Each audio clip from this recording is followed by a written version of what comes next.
Приветствую, ребят! Вы на канале Юра. Сегодня речь пойдет о моей машине, одной из моих машин, B6 Passat. Я обещал в телеге, кстати, подписывайтесь на мою телегу, там все эксклюзивные материалы, видео, посты, все в телеге, все новости в телеге. Поэтому подписывайтесь, чтобы ничего не пропустить. Также еще одно объявление. Я недавно открыл свой второй канал на YouTube, лайв-канал. Там будут именно осмотры автомобилей для подписчиков. И тоже такие краткие видео, скажем так, ситуации из жизни. То, что там на пару минут, но видео из этого не сделаешь материала. Но может быть полезная техническая информация, кому-то это пригодится. Поэтому подписывайтесь, все ссылки я оставлю. И насчет Passat я обещал, что выпущу видео по сезонным затратам.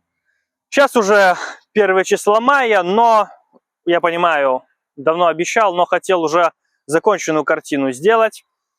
Примерно в феврале я закинул пост, снимать или не снимать такое видео, что я на него потратил. Особо сумма невысокая, но я расскажу, что в нем сделано и какие были нюансы. Первое, это, конечно же, обыденные проблемы. Начнем с мелочевки и будем постепенно нарастать.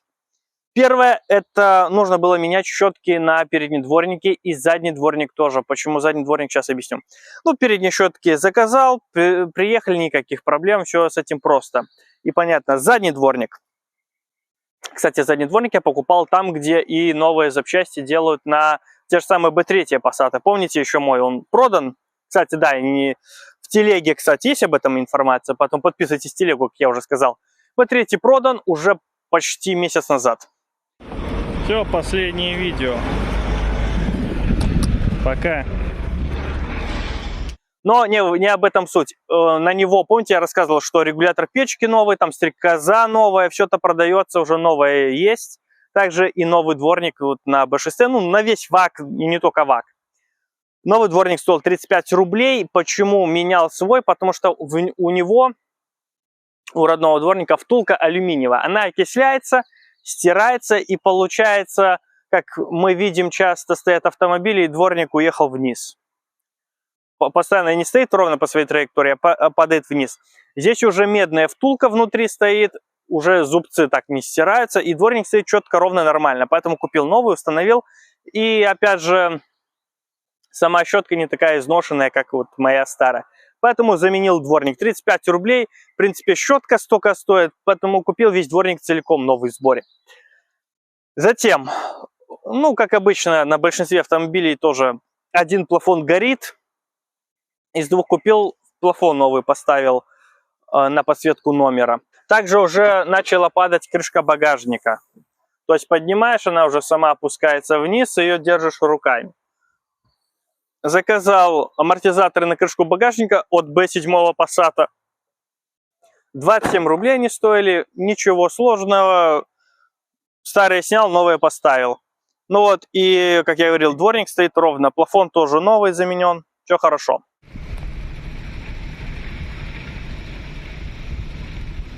Идем по нарастающей. Это мелочевка, то, что любой автомобилист на любом автомобиле будет делать. И мы переходим к проблемам именно от шестых Passat ВАГа того времени. В принципе, то же самое может быть и у Гольфа. Что именно? В один прекрасный момент начала выделываться дверь водительская. То есть, все с машиной хорошо, открываешь дверь, все как надо, но закрываешь ее на центральный замок. Все хорошо, открылась и закрылась. Открываешь, все двери функционируют отлично, все снаружи открывается. Ну и это уже в том числе тоже. Но было что? Вот закрыл, открываю, все три двери, кроме водительской, открывается идеально, крышка багажника в том числе. А водительскую, хоть ты вырывай эту ручку, ты ее не откроешь. Не хочет она открываться, и все. Поэтому я открываю заднюю и левую, изнутри открываю дверь. Изнутри открыл, все отлично. Уже закрываешь ее, просто не на замок, и уже хоть 150 раз ее открывай, она открывается. Закрываешь на централку, открываешь, она не открывается. Все остальные открываются, а она нет. Опять же, изнутри открываешь, и тогда она хоть 1000 раз тебе откроется. Поэтому решил устранять эту проблему, это, разумеется, ненормально. И насчет этого постоянные споры у владельцев. Я сам на форуме состою, B6, Passat CC, B7. Кто-то говорит, нужно менять тросик. именно наружный, потому что там два тросика стоит, один на внутреннюю ручку, один уже на наружную. Но, тем не менее, синхронная машина закрылась. Тем не менее, этого оказалось недостаточно. Почему? Я купил замок. Вот, замок с тросиками, все хорошо. Машина праворульная, англичанин получается. Соответственно, пассажирская дверь была. А у меня как раз вот начались вопросы по водительской двери. То есть, как раз все красиво. 10 рублей. 10 рублей, ребят. Один тросик стоит 80, блин, смотрел. Типа оригинала и так далее и тому подобное. Короче, а тут два тросика и замок еще в придачу. Замок не совсем такой, как у меня, но моторчики и вся эта внутренность его пригодится. С англичанина получается праворульный, но тросики подходят идеально, потому что там левая дверь это уже пассажирская дверь. Замок чуть другой, но тросики идентичны полностью на 100%. И самое главное, это моторчики замка. Потому что тросики на этот замок, стоит два, один тросик стоит от 40 до 80 белорусских рублей. Замок куда дороже стоит уже. Там под $100 ценник идет. Свыше 100, там 160, 200, за 200 до 300 белорусских рублей стоит замок. Плюс два тросика по 40, по 80, как повезет. Я купил за 10 рублей замок с двумя тросиками. Пробег там меньше у автомобиля, около 200 тысяч, тросики как новые. Поехал к Сереге, ну Серегу вы знаете. Разобрали дверь, сняли обшивку двери, начали менять тросики. Поменяли тросик наружный, внутренний оставили старый, решили, что в тросике проблема, шли по нарастающей. Поменяли тросик, ничего не изменилось. Ровным счетом ничего. Иногда один раз из 5 дверь открывалась снаружи сразу с первого раза. То есть закрыл машину, открыл, дверь открывается с первого раза. Против 5 попыток. Других 5 случаев дверь не открывается, снова нужно открывать изнутри. Поэтому решили менять моторчики. Все же наручник. Поехал снова к Сереге. Снова разобрали дверь. Достали сам замок. Разобрали этот, который пришел с тросиками. Ну вот сняли моторчики. Кстати, этот замок мы-то раздербанили. Я не знаю, может Серега вам вставки потом вставит. Мой, который разбирали, мы его не полностью разобрали. Мы открутили его по периметру, отогнули вот так, с этой стороны, не снимая самой металлической основы, скажем так. И волшебная отвертка, это все, они оба отщелкиваются. Серега... То есть, грубо говоря, можно достать моторчики без разбора и вставить также без разбора. Потому что потом хрен его знает, как тут что должно тянуть. Благо есть фотки в интернете. Если вы разберете вот это вот все байду, отсюда выпадают всякие пружинки. Где-то у нас, кстати, одна валяется, и вторая где-то там в гараже валяется. Собственно говоря, если не заметите, откуда они упали, хрен потом поймете, куда их вставлять. Да, снова благо есть фотки в интернете, но нафиг это надо, блин. Я, кстати, не просек. Серега просек, от них горелым воняет. Мы уже щетки потерлись. И здесь вот виден такой нагар. Или мне вот кажется, вот сними это место, видишь? Ну, это нормально, да. Копоть от щеток она всегда есть, даже на новых. Нету, на тех нету. Угу. Но, честно говоря, сняли, смазали, эти назад закинули. Там тоже ничего сложного, она по-любому сюда попадет. Как ставили, да, сверху, тут она все равно в шестернину защелкнется, она станет как надо. Вот. Поэтому ничего сложного, назад закрутили и поставили.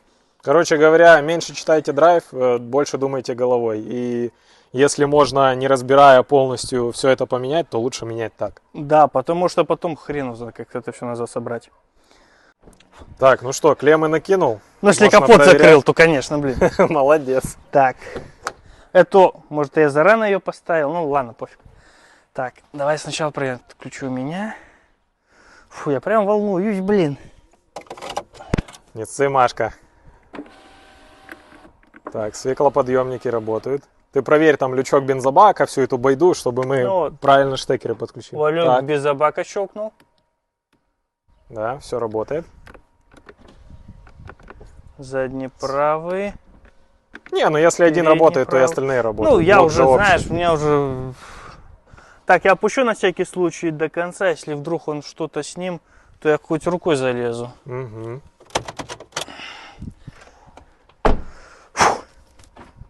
Закрыли, дергай. Все, четко. Открыли. Есть! Кайф. Наконец-то не надо будет эти дверные карты разбирать больше. Фу. Все. Наконец-то.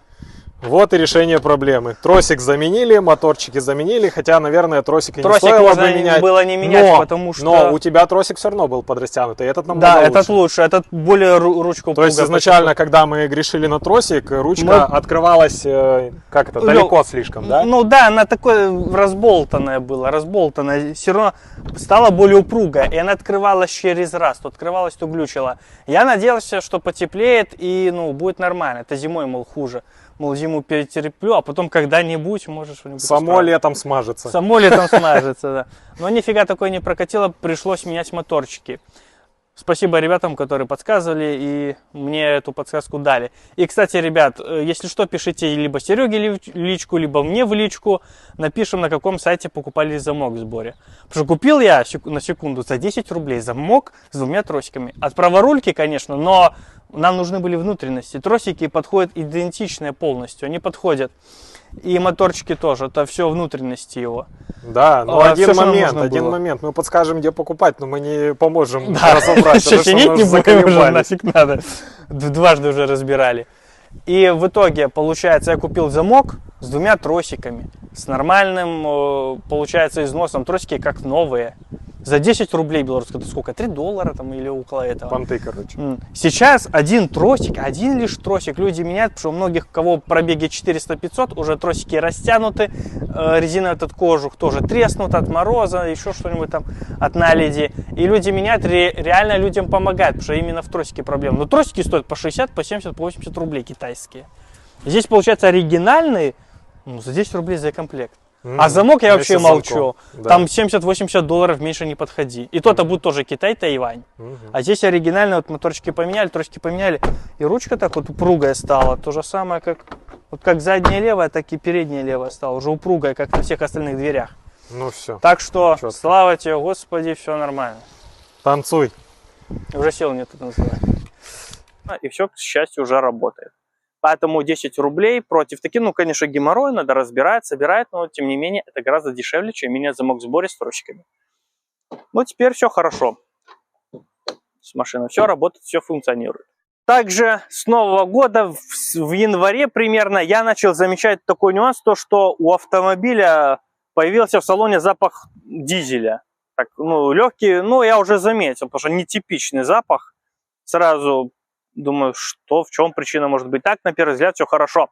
В телеге, опять же, было видео там, где я смотрел впрыск форсунок. Тоже комп подключал, смотрел, все форсунки льют одинаково, как положено, в пределах нормы, никаких отклонений. Все хорошо, думаю. Что может течь? Ну, и я начал уже опытным путем выяснять, в чем проблема. Загнал машину в гараж, картона наложил под низ. Ну, и замечаю, что с правой стороны, вот как раз где, грубо говоря, бампер заканчивается и начинается уже колесо, в том месте, ну, лужа соляры в примерно, ну, размер кисти человека, нормально так накапало. Уже давай выяснять, в чем дело. В итоге тек тандемный насос. Об этом тоже было видео в телеге, короткое видео на ютубе на основном канале. В общем, думаю, в чем подтекает, ну, вот штуцер начал гулять, его нужно поджимать. Начал поджимать его, снял топливную трубку, уже зажал сильнее, поставил назад, хомут затянул, подумал, что трубка, кстати, тоже треснула немного, около сантиметра ее отрезал, все равно текло, меньше, но текло, все равно запах был в салоне. Короче, психанул, плюнул, тем более он стоит недорого, 60 рублей белорусских он стоит, купил другой, поставил, опять же с англичанина, все хорошо, прошло уже 3 месяца с лишним. Все работает, все хорошо, я всем доволен, никаких проблем. Поэтому это такая проблема не серьезная, не дорогостоящая, но не сильно дорогостоящая, но больше нервная и так, отделаться легким испугом, что говорится. Ну и также в ближайшее время, тоже в этом году замечаю то, что компрессор кондиционера у меня немного слабовато работает. В том плане, что в Audi он был заменен до меня, потому что там включаешь, сразу начинает качать на максимум. На все свои возможности. Здесь он по инерции, так потиху якобы разгоняется, как вариатор и робот, грубо говоря, на разгоне, на динамике. Поэтому и быстрее заканчивается фреон. Вылетает ошибка, что достигается нижний уровень. Поэтому я решил поменять еще компрессор кондиционера. Сегодня 4 мая уже, я его заказал. Он приедет, заменим. Цена 288 рублей его. Ну и плюс работа по замене тоже.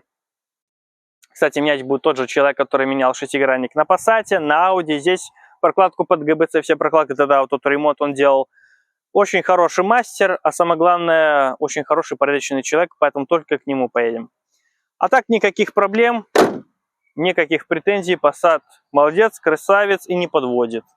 Так что, как многие кричат, старый ВАК это дерьмо, потому что у нас было видео с Серегой совместное, там, где мы поставили B3, Passat и его Audi, и многие писали, что старый ВАК это полная Г. Но позвольте, ребят, с вами не согласиться, потому что есть исключения. Машина проблем и хлопот не доставляет. Ой. Работает?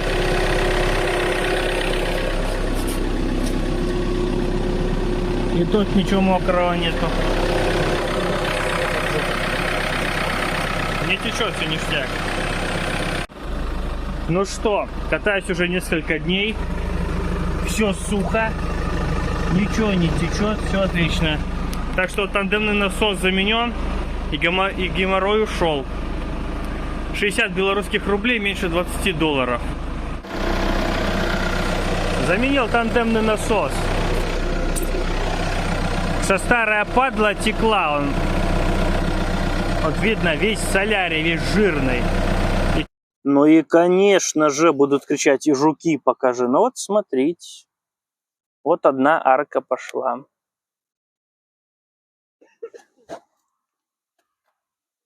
Под молдингами любят появляться. Под дверными ручками.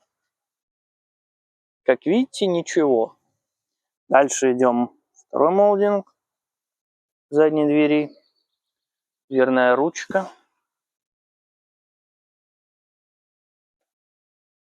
Арка, обратите внимание.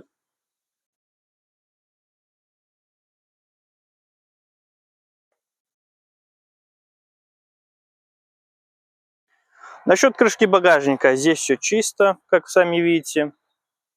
Здесь тоже без жуков.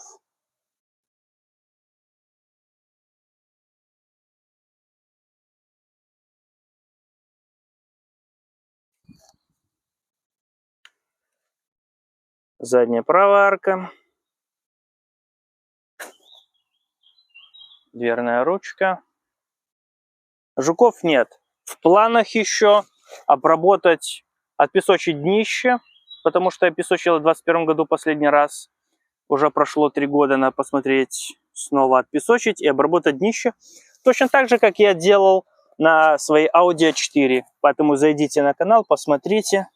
Очень интересное видео. Самое главное, я там рассказал, сколько это все стоило. В общем, на машине не жука. Специально для хейтеров. Итак, по затратам. Щетки передних дворников 60 рублей. Задний дворник в сборе 35 рублей. Плафон 20 рублей. Амортизаторы на крышку багажника 27 рублей. Замок 10 рублей. Подкачивающий насос тандемный, насос, иными словами, 60 рублей. Так, замок 10 рублей я сказал вроде. 100 долларов получается компрессор кондиционера плюс работа по его установке. В итоге получается 165 долларов. Вышли все затраты, все, скажем так, ну не доработки, а необходимые затраты на машину. 165 долларов. Плюс, конечно, после вот сейчас замены открутить-прикрутить компрессор, еще нужно систему снова заполнить фреоном. Получаем, что так, заправка чуть меньше $20-то стоит, ну, округлим, 185. Ну, 180-185 долларов вышли сезонные затраты B6 Passat. Так что ничего нового, информация такая обыденная, я думаю, не всем интересна, но кому интересен этот автомобиль, так же, как и мне лично на канале, я решил просветить, что с ним происходит. Все с ним хорошо, отлично, претензий нету, катаемся. В ближайшее время, я думаю, все же мы снимем отзыв по Мицубану. Я расскажу, что нравится, как я к нему уже привык, все. Я уже переобул его в лето, потому что был пост в телеге о нем. И люди заметили, почему спереди и сзади разные диски. На передней оси одни, на задней другие уже диски одинаковые. Лето полностью в круг, все 4 баллона. Так что в ближайшее время тоже сниму. И также сравнительный обзор B6 Passat и A4 Audi также снимем, я надеюсь, в ближайшее время. Ну, где-то через месяц ориентировочное видео будет на канале. Подписывайтесь, ребят, на второй канал, на канал мой в телегу.